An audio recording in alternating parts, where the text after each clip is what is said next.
Արևն արդեն մոտեցել էր մայրամուտին, հրետանու ձայնը լսվում էր հեռվում, ու միայն վերքերը վիրավոր հողի հուշում էին, որ դեռ պատերազմ է գնում։ Խրամատի մեջ մի պատանի զինվոր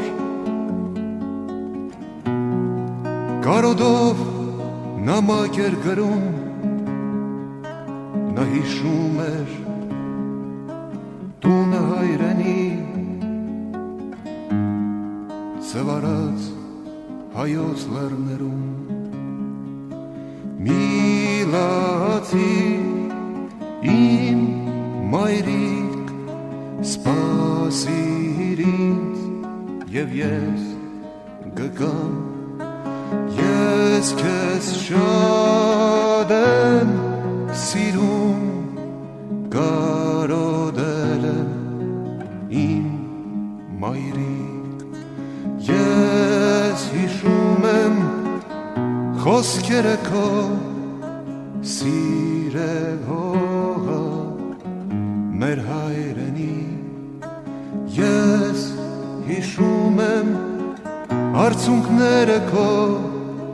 երբ պատմում էր ջարդերի մասին, ես հիշում եմ տունը մեր բահակի բարդին ծերացած, ես հիշում եմ խոխոջ լարվակի ու մանգագան խաղերս անցած, ու լսվեց հրաման մի որոտ դղրդաց, ծանր արգերի տակ հողը տնքած, ձեռքին հրացան նամակը ծոցում պահած, տղան առաջ նետվեց ադամները սեղմած, պետք էր անցնել ընդամենը 100, լոք 100 քայլ հայրենի հողի, բայց ինչքան կարճ են քայլերը խաղաղ,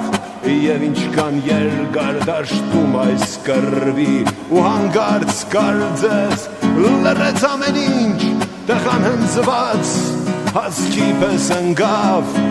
ձեռքերում սեղմած նամակը ծակված, հայացքը ուղղած կապույտ երկնքին, նա նայում էր կապույտ երկնքին ու հիշում էր տունը հայրենի ու բագի բարդին ծերացած, որի տակ մայրը կսպասի նամակի։ Արևն արդեն մոտեցել էր մայրամուտին, հրետանու ձայնը լսվում էր հեռվում, ու միայն մահամերձ ընկած հայորդին հայոց լեռների երգն են երգում, թրջել